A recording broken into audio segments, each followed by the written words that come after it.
Welcome to LOA Today. Walt Thiessen and friend, actually not a life coach, but a friend and special arts entrepreneur, Anne-Marie Kanata McEwen, joining you tonight on this Sunday, September the 2nd, 2018. This is our first show of September, 8 p.m. This is your weekend dose of happy, and we hope your weekend's going great because it's Labor Day weekend, and on Labor Day weekend, you get 3 days off. So you have to take advantage of every single day. It's the law.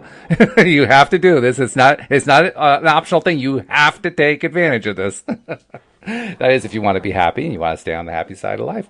So, Anne-Marie, I was mentioning before the show that my brain hadn't quite engaged. I think I just proved it with that intro because it was a little bit stumbly, but we're going to get there. We're going to get there. It just takes a few minutes to get going. It's all good, Walt. It's all good. Thank you for having me on the show. Absolutely.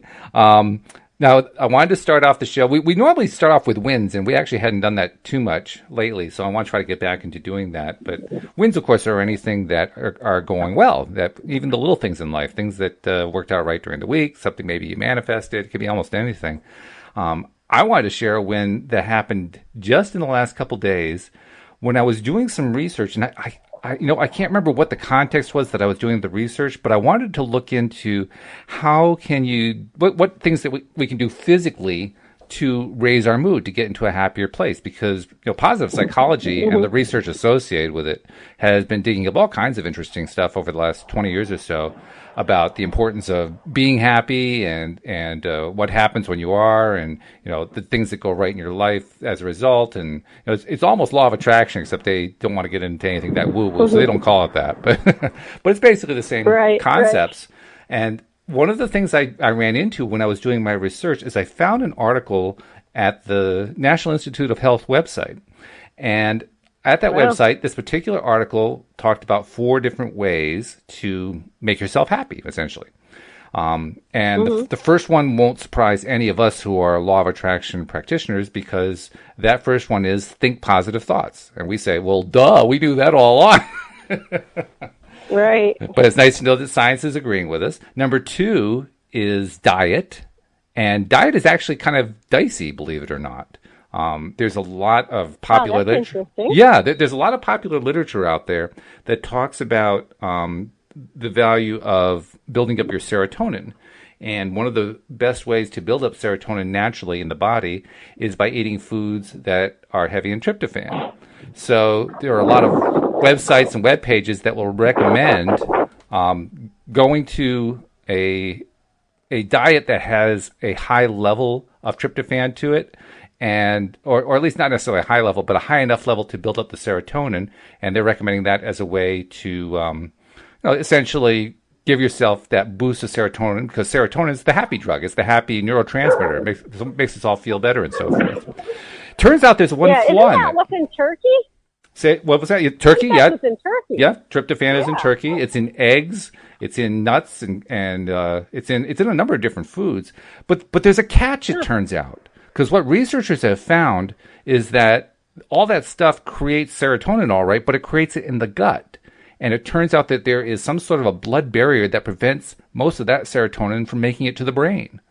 So the question is, well, how much is it really helping with the happy stuff? Because the happy stuff goes on primarily in the brain.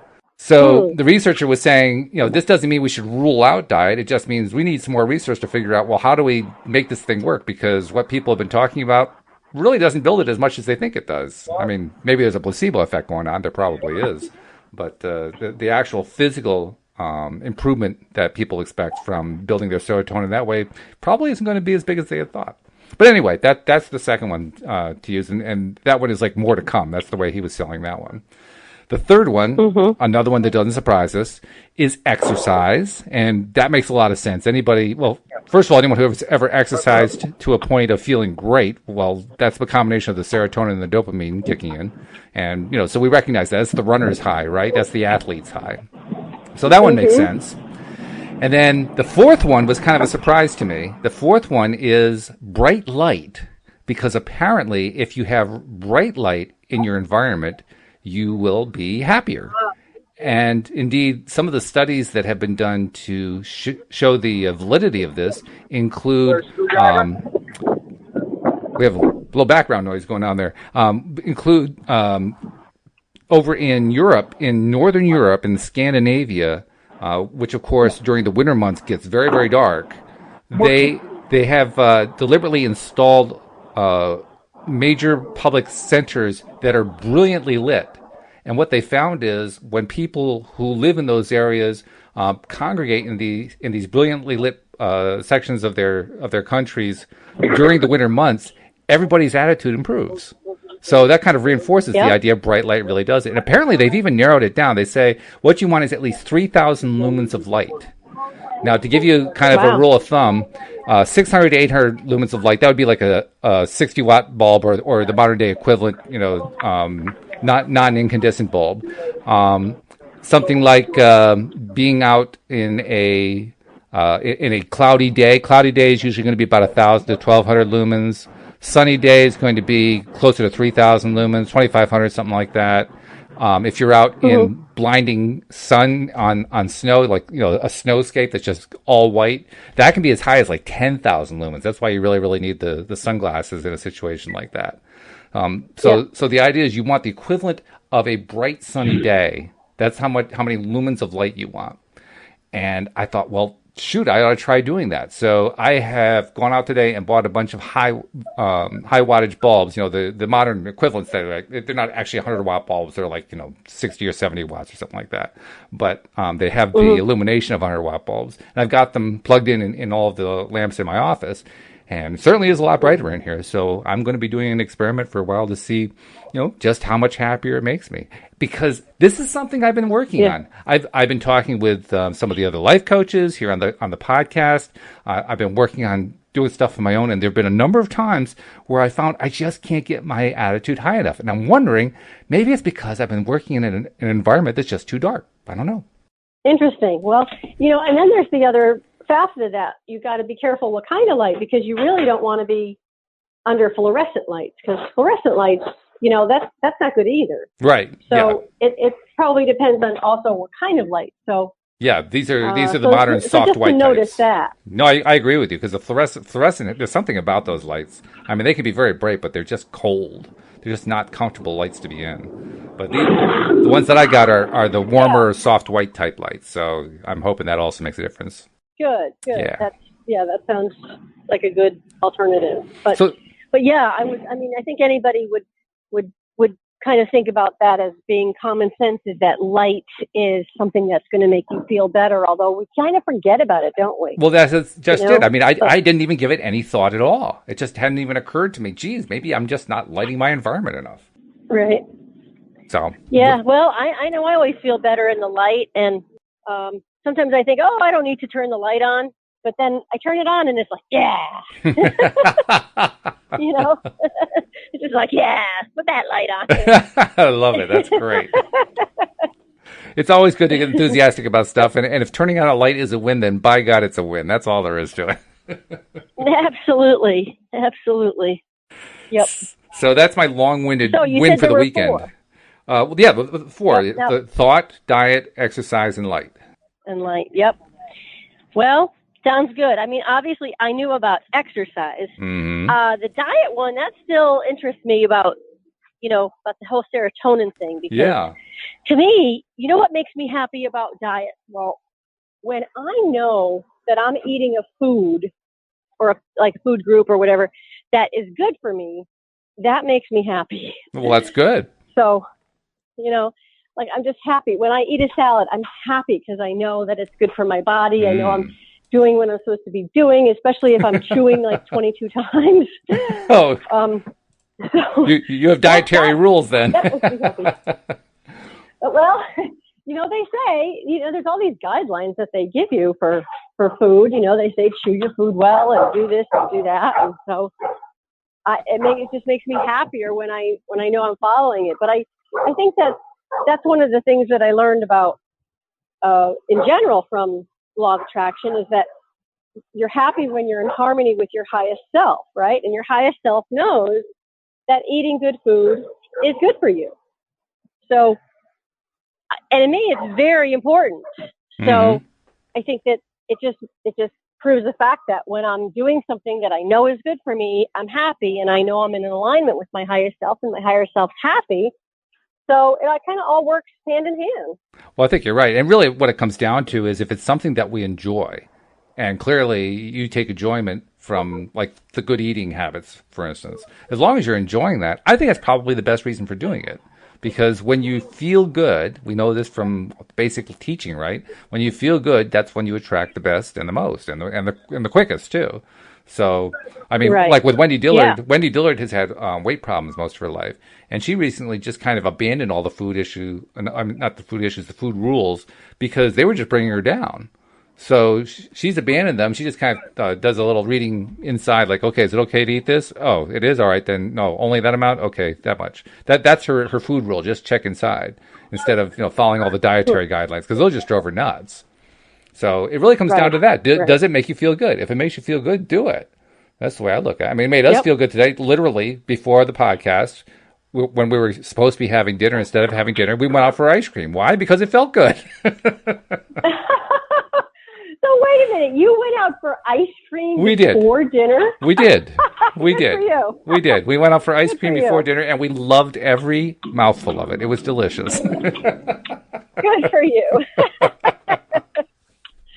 That's funny. See, that's all it comes down to. It comes down to whether or not it feels good. And it has to really feel good. I mean, when people get in trouble with food, what I've noticed is they most often get in trouble with food when they eat food, not because they're going to have fun with it, but because they're trying to stuff something else, or there's nothing else to do or whatever. And that's when you really have trouble, I think. But if you're having fun with food, if the food is enjoyable and you're loving the experience and so forth, I don't see how that can possibly be bad. I think it's got to be good. At least that's my opinion anyway. Yeah. I think there's the enjoyment factor, absolutely, and I think that it's all in your belief.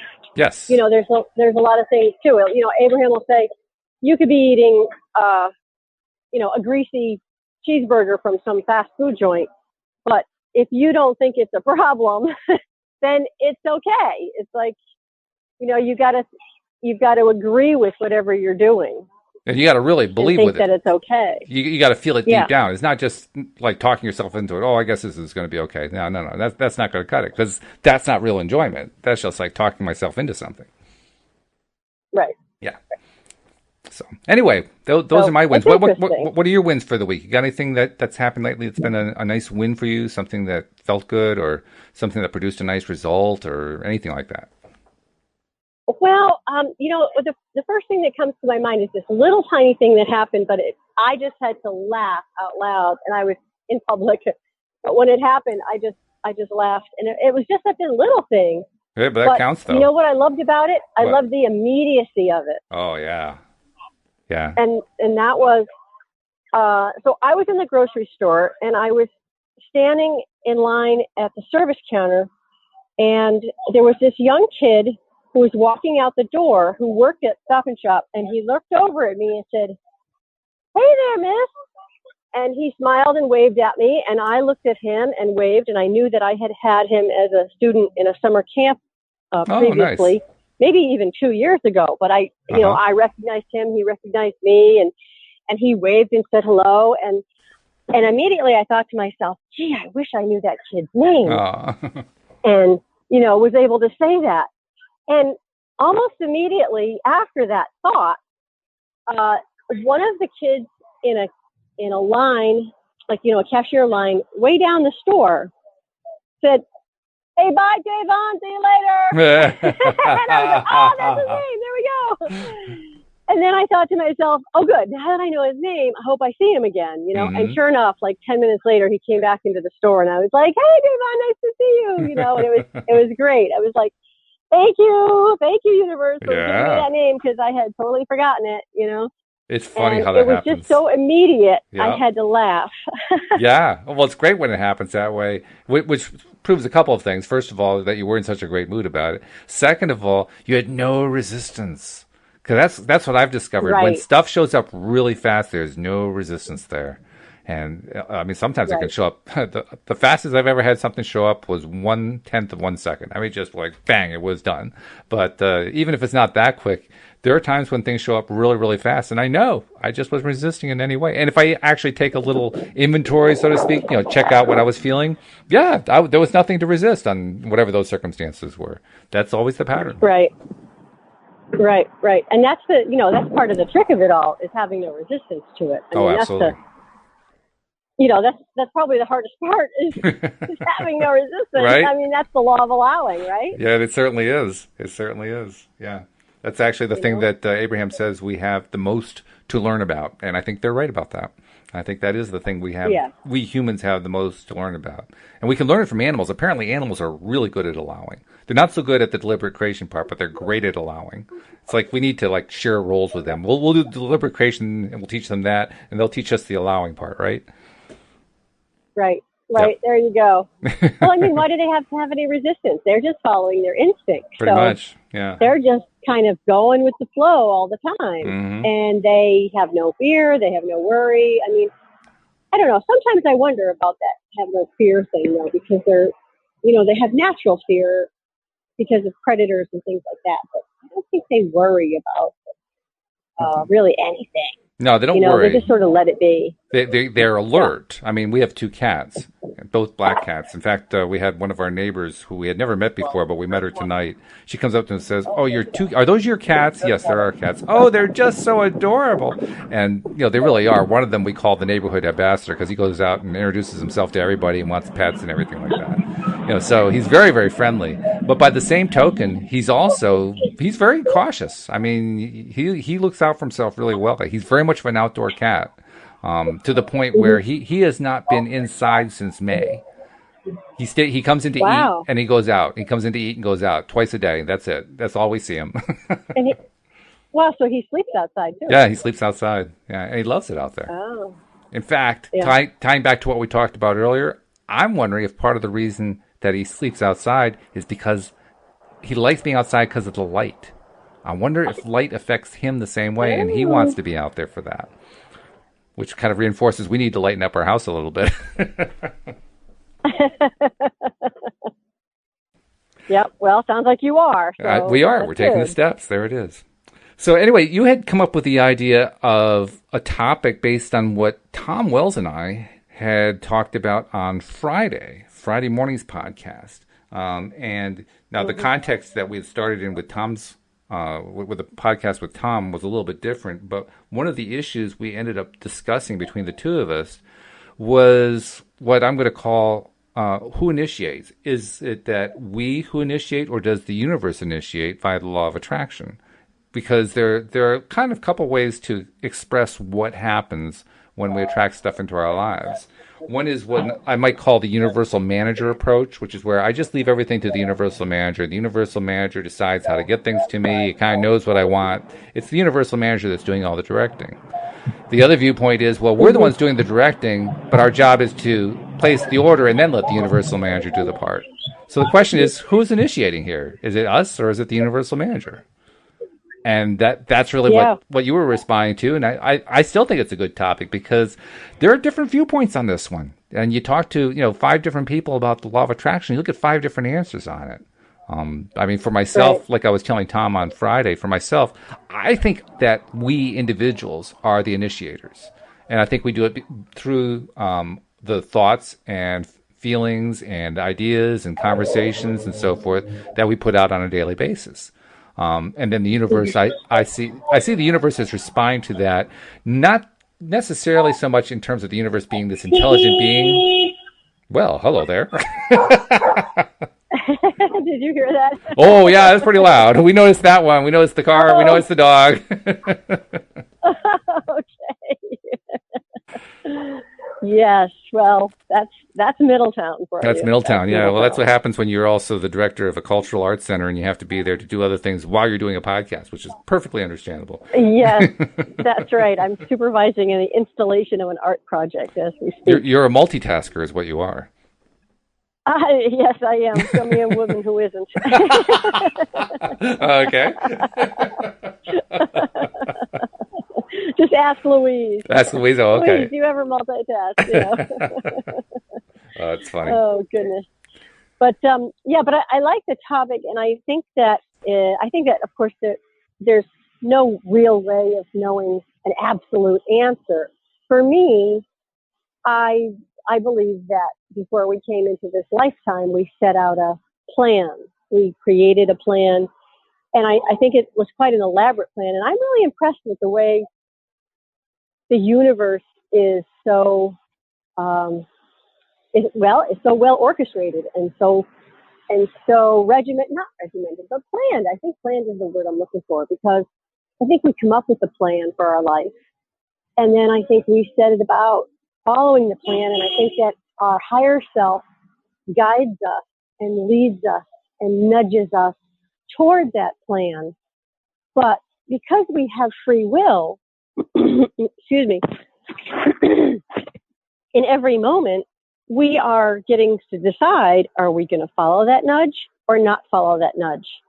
And so in every moment, the universe is responding to our thoughts and feelings and emotions, and mainly our vibratory state. So even though the universe, or rather our higher selves, are guiding us from within, I think that what we see around us manifesting is actually the result of our own thoughts, emotion, feelings, and vibratory state to which the universe is responding through the law of attraction. Okay. So you mentioned a plan, predating our appearance here on the earth in this incarnation. Where does that plan fit into it? Well, I think that what do you mean by where does that fit into it? I think that we're living that plan, or at least we're living part of that plan. I mean, it's kind of like a blueprint that we lay out for ourselves. Okay. And I think that our spirit guides and our relatives and, a lot of people, if I can use that word, on the other side are helping us determine what we want to accomplish in this lifetime. So we create this blueprint for our lives. We put in it people and circumstances. We put in the criteria for who we want to be born to, who are our parents, what country are we going to be born into? Are we going to be rich or poor, black or white? Are we going to have this circumstance in our life? Oh, at age 25, I'm going to have a car accident, and I'm going to break my leg, and that's going to give me the opportunity to work with this person and learn that, and so you put all these circumstances and things in your life. And so I do think that the universe has a hand in what happens to us. And in fact, I can tell you a very important story that happened in my life that asked me to wonder that exact question. And I can tell you how I resolved the answer to that in a minute. Okay. But once you create that blueprint for your life, then you come down into this lifetime and you forget it all. And the veil comes up and you forget it all. And why do you think that is, by the way? Before you skip that part, because I think it's a key part right there. Why do you think that we set up to forget? Well, you have to, because if you don't, then there's nothing you can learn. If you already know everything about the game, if you already understand everything about why you're here and all that stuff, then there's no potential for learning. There's no ability to try to figure out the contrast of life and experience from the contrast of life if you already understand it all. So you have to put the veil on. Otherwise, we would just know too much, and it would just confuse the hell out of us, I think. Okay.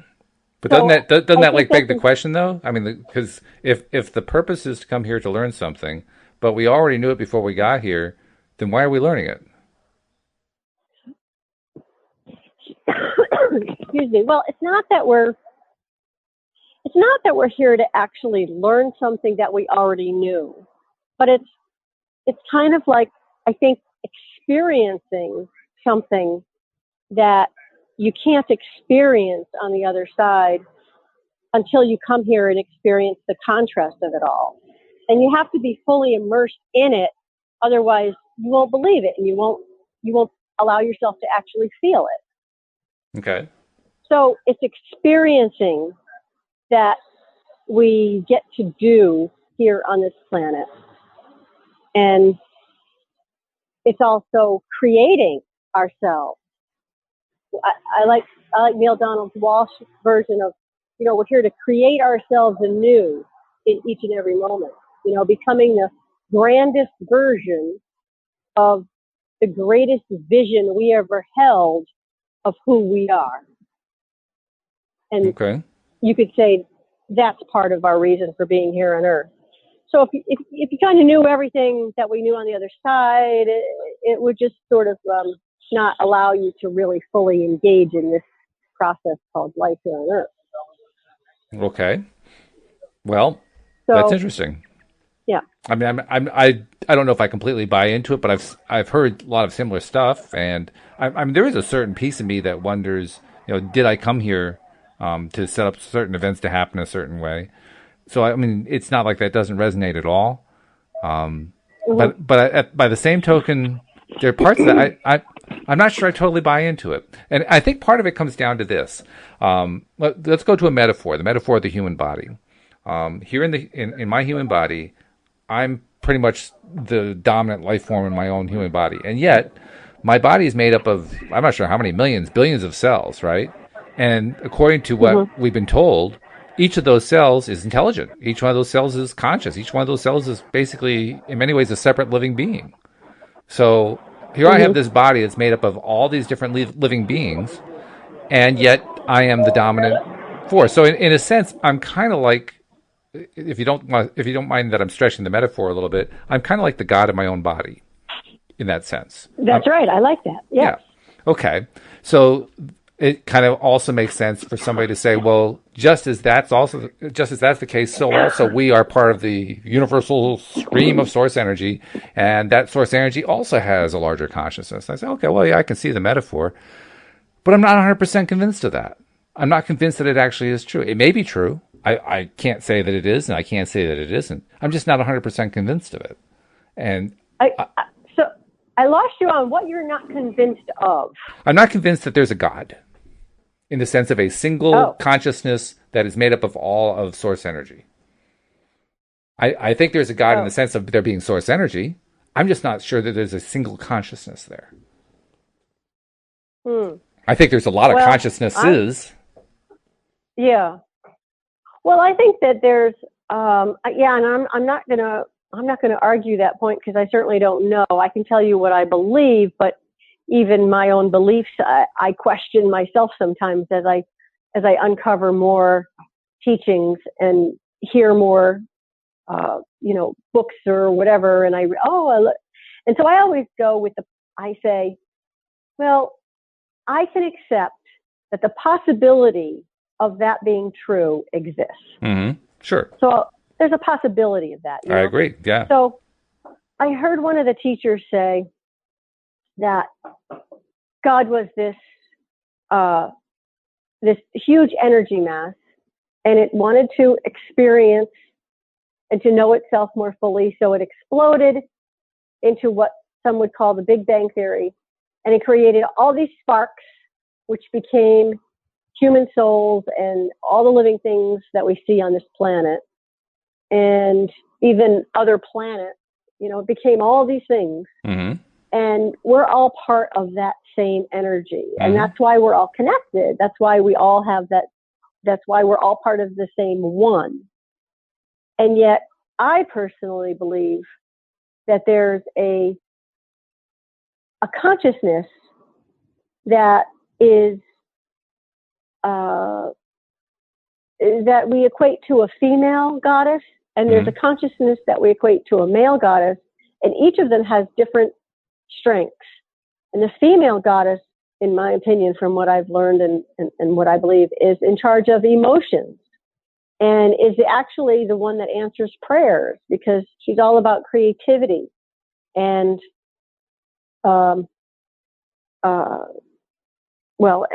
emotions. She's the one for the emotions. And whereas the male god is like the guy that keeps everything in place. He's the stability. I love it. That's funny.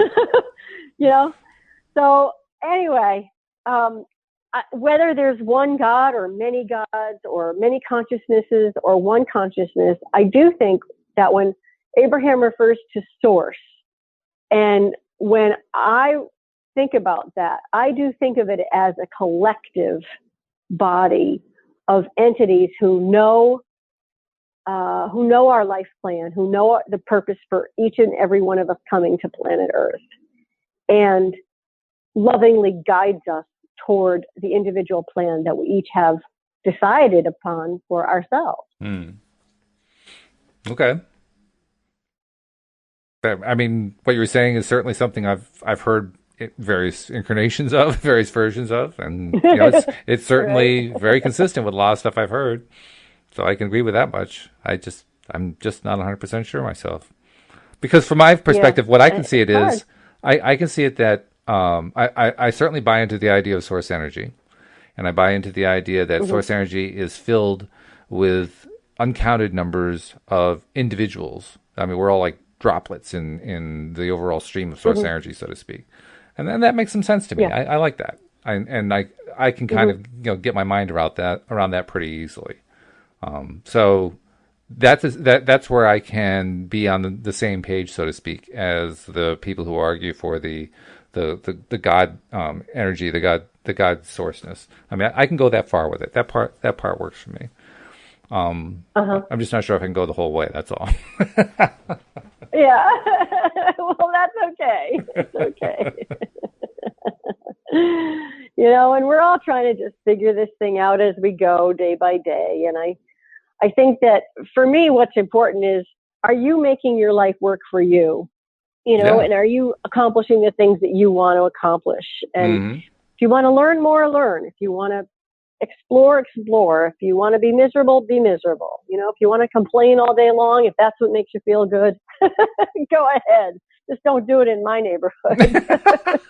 Okay. Don't do it around me. Well, we'll have to make sure. Make a note. I tell Mike sometimes. Right. Make a note. Don't complain around Anne Marie. I'll give you 16 seconds and that's it. 16, yeah, not 17, right? Because 17, that starts to manifest something. I got it. Yeah. Sometimes I'll say to Mike, he'll be talking about what is, and I don't like this, or, I'm not where I want to be. And I go, okay, time's up. And he looks at me sometimes, he goes, you have no compassion. I'm like, I'm sorry. Oh, that's funny. That's funny. I'm sorry. Well, we do. We love to have misery as company, right? Misery loves company. That's the cliche. And when we're feeling miserable, we want other people to feel miserable too, because then it feels better, right? Well, not really, but we think so. Yeah, we think so. Yeah. We know that we're just not alone. It's like, we don't want to be alone. We really don't want to be alone in our thoughts or in anything, I think. We don't like being alone. Although I can't say that entirely, because some people do like to be alone. But well, they're at least convinced that they want to be alone. Yeah. I'm not. See, right. My own idea about why we're here is, I don't know that there's any given plan before I got here. Maybe there is, but I'm not automatically buying into that. I'm not dismissing it. I'm just saying I don't buy into it necessarily. But regardless of that, what I do think. Let me tell you a story then. Well, before you tell the story, let me just. You go ahead. Yeah. Let me just finish what I was going to say. What I do think is that my primary purpose here, I won't even speak for anybody else. My primary purpose here is to enjoy life. And if I learn something along the way, great. But that's secondary. Primary is I'm here to enjoy life. And I like saying that, because until I heard and read Abraham Hicks, I never heard anybody who said that was the case. That's what life was for. Life was here to be enjoyed. Abraham was the first one who said that. And when they said it, it resonated so strongly with me that I realized, first of all, I'd been kind of burying it all my life. And second of all, I realized how much I wanted to make it my credo, so to speak. So I decided at that point, from now on, I am declaring with my loudest voice, I am here to enjoy life. That's my primary purpose for being here. So good for you. That's where I come from. So go ahead, tell me your story. Good for you. So before I tell you the story, let me tell you my theory about why Abraham says that, if you don't mind. Sure. So, I think that there have been many teachers who have come to planet Earth to teach us how to live a better life, how to love each other and the importance of loving each other and all that. I think Jesus was one of those teachers, Muhammad, Buddha. I think all these people came to earth to teach us. And everybody had their own bent. Everybody had their own particular focus.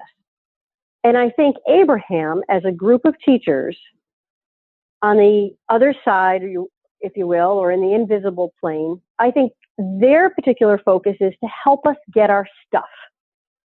And so they know that in order to get your stuff and in order to understand the law of attraction and be able to deliberately create, not just creating by default, but deliberately create, and thus be able to determine what it is we want to create and learn how to manifest that, they realize that the best way to do that is to be happy.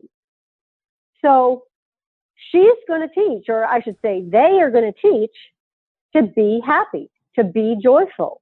And let's face it, if you're joyful and you're living a happy life, what's better than that? That's true.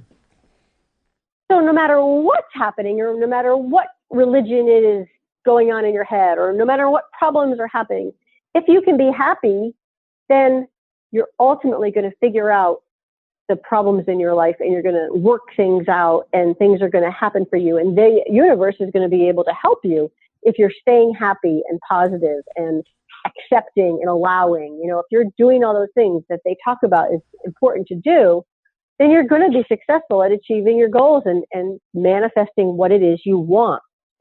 So I think that's why they say the purpose of life is for joy, because that's their focus. And they know that we're all here trying to get stuff. We're trying to get a lover. We're trying to get a car. We're trying to get a job.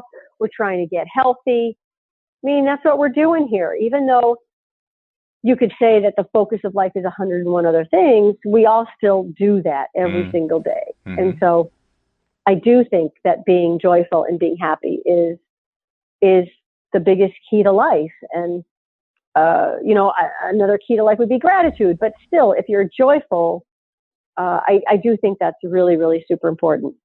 Yeah, I think so too. That's my theory on why they say that. Okay. Yeah, that's a reasonable theory.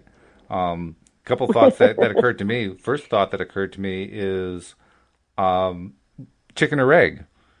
Is Abraham's primary message to be joyful, or is Abraham's primary message, here's how to get your stuff? I mean, I would say us humans, we want to get the stuff. I think that's the hook, so to speak. That's what draws us in. Is that what Abraham has in mind? Mm-hmm. You know, there's an interesting thing about Abraham. We know that Abraham is a collective, so to speak, or a collection of non-physical beings. And we also know that just as in the physical world, non-physical beings are quite different. They aren't uniform. You know, it's just like it seems like that the cells of our body are uniform, but they're really not. We as humans can even identify this kind of cell as a nerve cell and that kind of cell as a blood cell and so forth. So we even have certain areas that we can divide up. But I kind of suspect that if we were able to have a better sense of how the conscious life of a cell is, I think we'd realize that even cells that are of the same type, like, you know, white blood cells, they aren't all the same. I think we'd find that they were all different identities, and that each of them contributes slightly differently in the way that they interact with the rest of the cells in our bodies and with invaders and whatever else. I think that's really one of the most important things to remember about Abraham. I mean, you notice it in a lot of the ways that messages are presented. Like if you watch workshops on YouTube, or if you're subscribed to one of the plans that Abraham Hicks offers, you notice that on any given day, Abraham interacts with any given person in the hot seat in a different way. And I think it's because there are different entities who have the mic. I mean, at any given time, only one person... and only one non-physical person can, so to speak, have the mic on the other side. And so I think we get a different person each time. And the different person on the other side is whoever that group feels is going to be the best response for the person who's in the hot seat. And you actually see it. There are times when Abraham is perhaps a little bit harsher, and other times when Abraham is more gentle. Sometimes when Abraham is being happier, more joyful. Sometimes Abraham is cracking jokes. It's almost like there are different people each time playing Abraham. Yeah, that's true. That's true. I never thought about it that way. I'm going to have to really look at it. For me, I always thought it was a collection of thoughts going into like one thing and it melding out, kind of like you throw all the ingredients into a pot, you stir it up and bake it, and out comes a brownie. And, you know, I kind of looked at it like that as opposed to particular individual ones. But you absolutely could be right. I mean, that would explain a lot of things. So, in fact, Esther, that's interesting. Since Jerry Hicks has passed, Jerry is now one of the people who comes through as Abraham. Mm-hmm. And I find that really interesting because whenever that happens, Esther says, that was Jerry, by the way. And I love that. Yeah. That's funny. So the story that I'm about to tell you, it just happened, and it baffled me for a long time. And so I was married years ago to a man who would often predict the future, and he would tell me things, and sure enough, they would happen. Mm-hmm. And so I came to understand that, and not everything that he said would happen happened, but too many things happened that I couldn't ignore it. I couldn't just say, "Oh, you're full of baloney." Sure. Too many things came true, right? And he would talk about in the future. So I had to pay attention, and so he told me when my kids were little. I have 3 kids, and he told me when my kids were little that something was really bad was going to happen when a babysitter was watching our kids. So he didn't want me to get babysitters. Mm. So as a result, we used my parents a lot. We used friends, adult friends, things like that. Mm-hmm. We didn't go out sometimes. And then as soon as my oldest daughter was old enough, we had her be a babysitter. But this one particular day, and that went on for a while. And then one particular day, my oldest daughter was out of town with my ex-husband. Actually, they went actually to to a funeral down in Florida. They were at a funeral, so they were gone, and they were gone for several days. And I had sort of worn out my friends, and I said, well, maybe I'll just leave them home alone after school today. I mean, they were old enough where they could have stayed home alone after school. I think they were not really old enough, but they were, for an hour or two. I think they were 7 and 9, something like that. It was not really a good idea. But so anyway, I'm in the shower that morning, and I hear a story on the news. And I don't usually listen to the news, but I happened to turn the news on, and they tell the story about how this woman was put in jail because she left her kids home alone. Oh dear. And her kids were much younger. They were like 2 and 3 or something like that. I was like, okay, I am not leaving my kids home alone. I have to find somebody to babysit, And then the idea came to me, and I said, oh, remember when you were at church, like a long time ago, you bought a certificate for a babysitter. So why don't you pull that out? I said, okay, I'm going to pull that certificate out, and I'm going to look at the number. I'm going to call the number, and if it works out fine, then I know it was meant to be, and I'll get this babysitter. So I called the number, and lo and behold, the woman answers. She says, oh yeah, that's my daughter. Yeah, she's going to be home after school today, so we can do that. I'll bring her over, and no problem. So it all worked out really beautifully.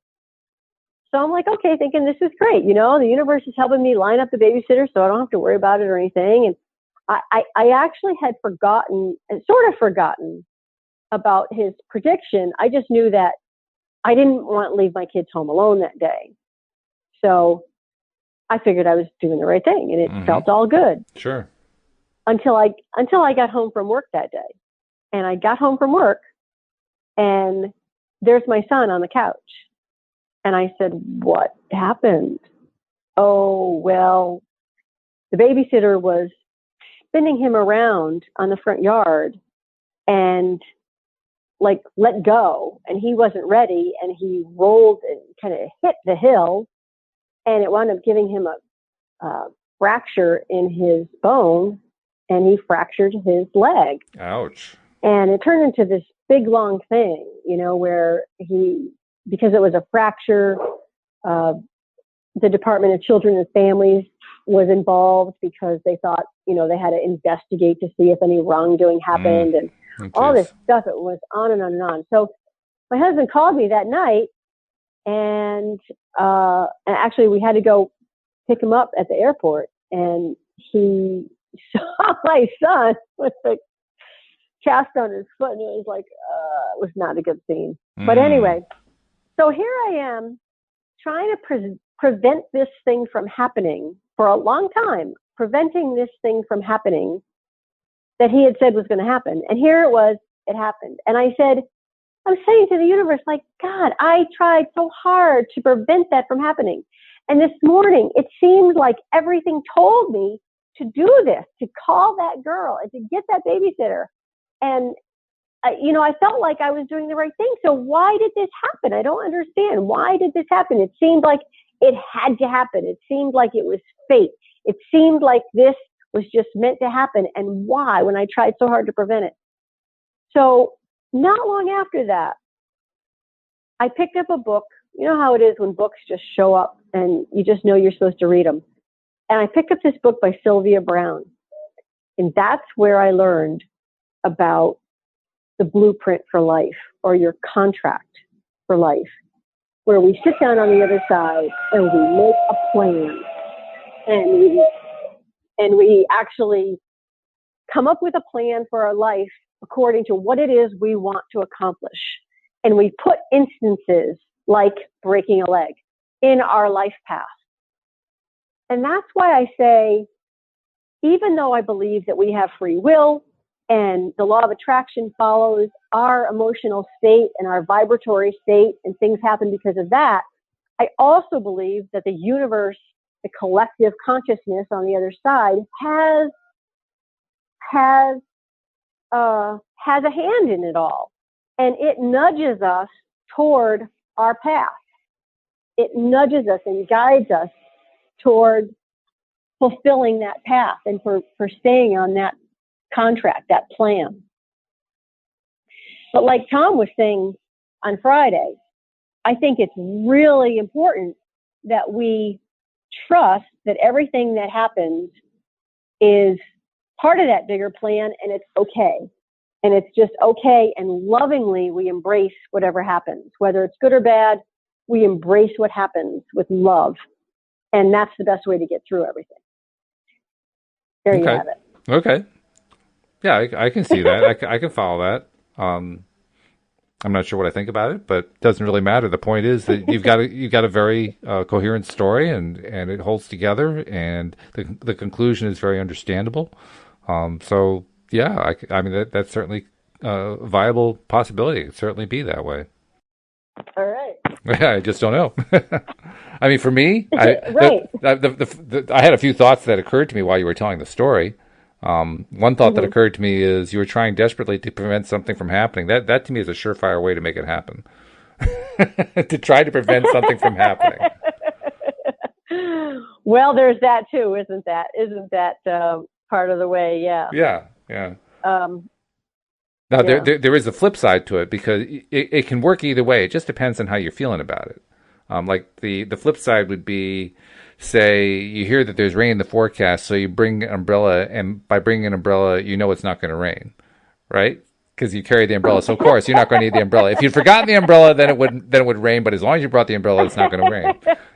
It depends on how you really think and feel about it. If you really buy into that idea, then guess what? You're right, because you're influencing the universe in that direction. If you don't really buy into it, then guess what? You're right. You're influencing the universe in that direction. It just depends on what you really believe about it. I mean, that's what I think about when I hear your story. It really just depended on what you thought about it. You thought that there was a very good chance that your husband was right. You were trying very hard to make sure it didn't happen, and it happened. And my reaction is, yeah, that's exactly right. You got exactly what you put out there. Right. Although that particular day, I wasn't really thinking about, oh, you can't get a babysitter because something bad's going to happen with the babysitter.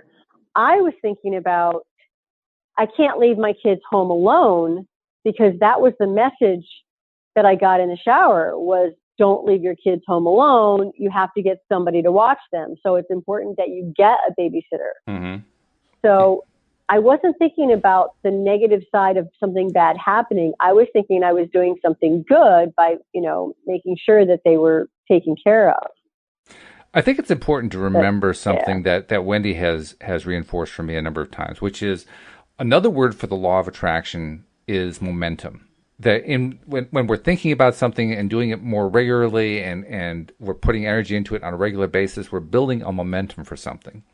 So you don't necessarily have to have thought about or built the momentum of something today for it to show up today. You could have been building it up over the previous months and years, and you just didn't even think about it today, and then it showed up today. Doesn't mean the momentum wasn't built up. It was. It's just that it didn't happen to show up until today when you kind of forgot about it. And kind of forgetting about it. Yeah, that's a very good point. That actually makes sense because forgetting about it is a way to let go of resistance.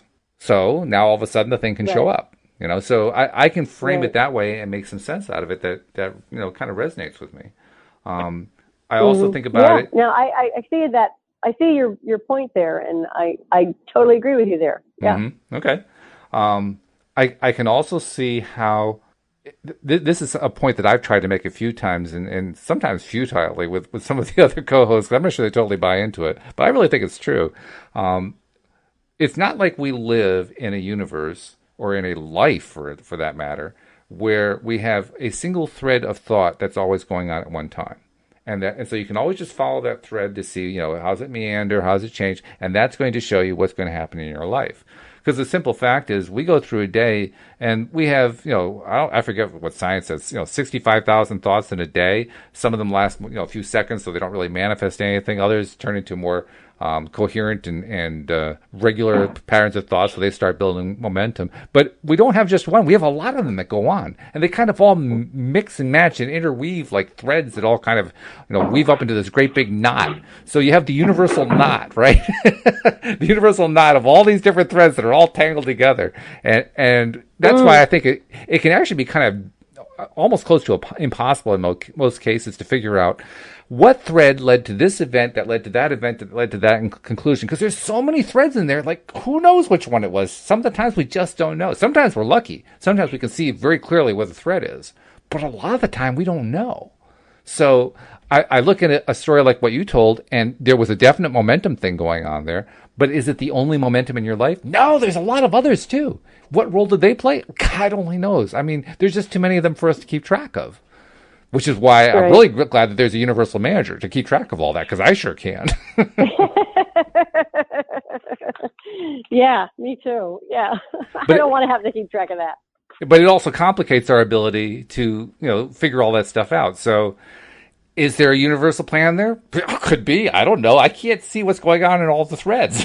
I just can't tell you. It's quite possible that there is one. Does it mean that there's not one? Nope, I can't tell you that one either. I don't know what's going on in all the threads.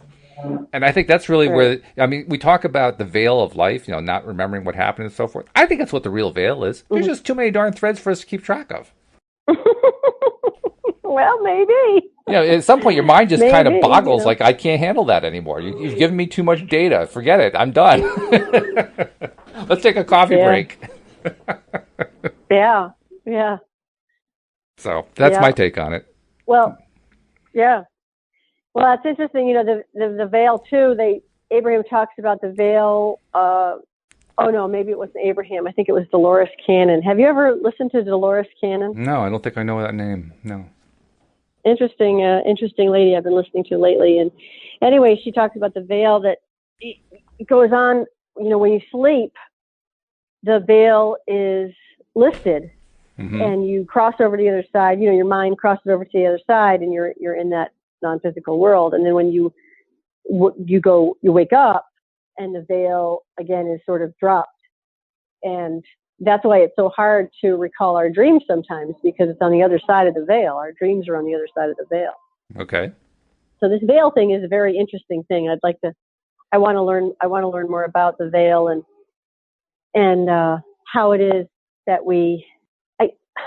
sometimes I think I want to learn more about dreams, and some things I don't want to. Mm-hmm. But anyway, I know our time is winding up here, and Well, we got a few probably minutes have left, some things to tell our listeners, don't you? We do. We do need to get a few messages in there. First one to get in, and most important of all, if you're not yet a subscriber, please become one. You can tell what kind of fun we have on these podcasts, and they're all different because we got all these different personalities who are involved from one episode to the next. So I mean, there's never a dull moment. And besides, how many places can you listen to a podcast where there's construction going on in the background? I tell you, this is like a rare thing. So. You're going to kick me off the show, aren't you? No. That's just that adds spice. It adds flavor. It makes it interesting. No, but seriously, the best thing to do is just become a subscriber because that way all of the great episodes come right to your smartphone, and there are 45 of them a month. I mean, we're doing 11 plus. 11 every week, and there's more than 4 weeks in a month. There's like 2, 3, 4 days more in a month than 28 days, depending on which month you're in. Well, that means on average about 45 episodes a month. And 45 episodes, all of them are coming right to your smartphone when you subscribe automatically, so you can play them anytime you want to. So just go to the homepage at loatoday.net. You'll see all the instructions there for how to become a subscriber. You can also do it just through your iPhone or your Android phone. In the iPhone, go to your podcast software that's built right in. And open that up, do a little search on LOA Today. Boom, there we are. We'll pop right in. You can subscribe, and you got it. On an Android phone, they usually don't come with a built-in podcast software, but that's what the Play Store is for. You go to the Play Store, and you can find a podcast app. And there are a bunch of them out there. I mean, we list 2 or 3 of them on our website that are free ones, but there are a lot of them you can choose from. Pick whatever one you want, and then install it. And once you've installed it, then use the search built into that to search for LOA Today, and bang, you'll find us, and you can subscribe and become a subscriber that way. But either way you do it, make sure you become a subscriber. Now, for those of you who are already subscribers and maybe have been subscribing for quite some time, we're asking you to put something out on social media. Whatever your favorite channel is, Facebook, Instagram, Twitter, LinkedIn, whatever you use, doesn't matter. Just put something out that includes the phrase loatoday.net, because that helps to spread the word to not just people you know of, but because of the way social media connects everybody together, it sends out to people who you don't even know, who don't know about LOA Today. And let's be honest, this is a great show. This is a show that people really need to have because there aren't all that many positive shows in life. So do people a favor, people you don't even know, help them to find LOA Today just by posting about it on your social media. So those are the 2 biggest messages. Also, we want to encourage you, for any of these shows, if you want to call in and talk to us, tell us that we're full of it, that's fine too. Share some insight that you have. Maybe you have a manifestation you want to tell about. Maybe you just want to share a win for the day. Or maybe you just want to say, hey, I like being a fan and I wanted to say hello sometime. Hey, we love any of those reasons for calling in. All the instructions are right there on the homepage at loatoday.net, and you can call in. And boy, I can tell you, Anne-Marie, when that happens, it's so much fun having somebody call in. I mean, it's a blast. Yeah. It's so cool. Yeah. Yeah, sometimes I've been your caller in. You have been, yes. I can attest to that. It's fun, yeah. It is. Hey, listen, before we sign off, I want to thank you for having me on, and I want to invite you down to see the art project that we're installing right now. What is this art project? You were telling me. You were telling me before the show, but come see it. Oh, you're not even going to give me a clue, huh? Oh, okay. Well, it's at the Buttonwood Tree. It's at the Buttonwood Tree, which is 605 Main Street, Middletown. And for anybody who wants to find out more about the Buttonwood Tree, you can go online to buttonwood.org. And catch our shows or catch our programs and see what's happening, and then come down to 605 Main and see the art project that we're installing tonight. Yeah, if you're anywhere near Connecticut, Middletown, Connecticut is the place to be. I mean, it is the most amazing thing, the Buttonwood Tree. So definitely make a point to go there. Really, really good. Just one last thought I want to throw in about the topic that we were discussing today, because it was a fascinating topic, and there's probably a lot more we could talk about, but I think that the biggest takeaway for me is there are so many ways to look at this stuff. Perspective is everything. And I just continue to be amazed at all the different ways that perspective brings us different understandings of how source energy works, how the law of attraction works, how, what's the nature of God, what's the nature of the universe, who's in control. I mean, the perspectives are endless, and I love them. And they're talk about the spice in life. They're the spice of life, I think. So anyway. Yeah, I agree. And even time changes our own perspective. It really time does. And all we learn is, it's so fascinating. I just love life. I think it's so fascinating. So I agree. Fun. Yeah, I agree. Well, thanks for doing the show. I look forward to talking to you again next week. Yeah, thank you. Thanks for having me on. I really enjoy it. So all right. Thank you. And Keep being happy. Keep finding the joy. Absolutely. And we hope that you'll continue to find the joy with us by joining us for every episode here on LOA Today. Goodbye, everybody. Yes.